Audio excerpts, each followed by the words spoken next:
New York, Chicago সহ Democrat নিয়ন্ত্রিত সিটিগুলোতে ব্যাপক হারে অবৈধ অভিবাসীদের গ্রেফতার ও নির্বাসন অভিযান শুরু করতে নির্দেশ দিয়েছেন প্রেসিডেন্ট ডোনাল্ড ট্রাম্প। এই নির্দেশে আইস প্রতিদিন ৩,০০০ অবৈধ অভিবাসীদের গ্রেফতার লক্ষ্যমাত্রা নিয়ে ডেমোক্রেট নিয়ন্ত্রিত সিটিগুলোতে শিগগিরই শুরু করবে।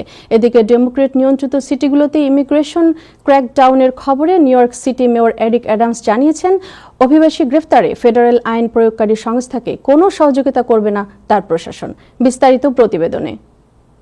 প্রেসিডেন্ট ডোনাল্ড ট্রাম্পের নির্দেশে নিউ ইয়র্ক, শিকাগো সহ ডেমোক্র্যাট নিয়ন্ত্রিত সিটিগুলোতে ব্যাপক হারে অবৈধ অভিবাসীদের গ্রেফতার অভিযান শুরু করতে যাচ্ছে ফেডারেল ইমিগ্রেশন এনফোর্সমেন্ট সদস্যরা।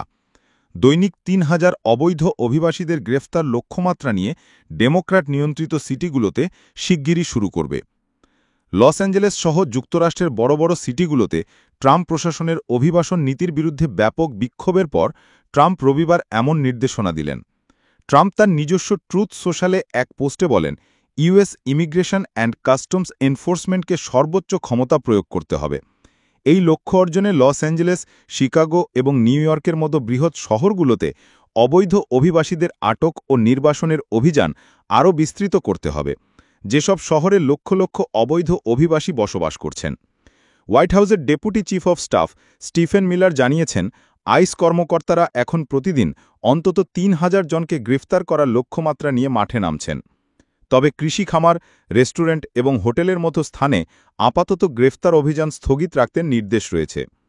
এদিকে সোমবার নিউ ইয়র্ক সিটির মেয়র এরিক অ্যাডামস বলেছেন, আমরা ফেডারেল আইন প্রয়োগকারী সংস্থাকে শুধু অপরাধীদের ধরতে সহযোগিতা করতে পারি, কিন্তু অবাধে অভিবাসী আটক অভিযানে সহযোগিতা করব না।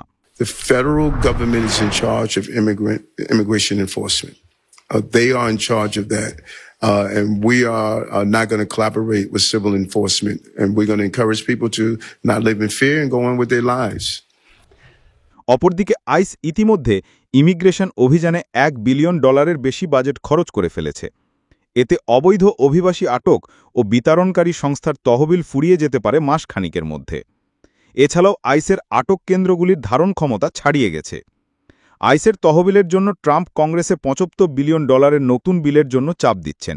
এটা নিয়ে উদ্বিগ্ন আইন প্রণেতারা। Shah Suman, news desk, Time television.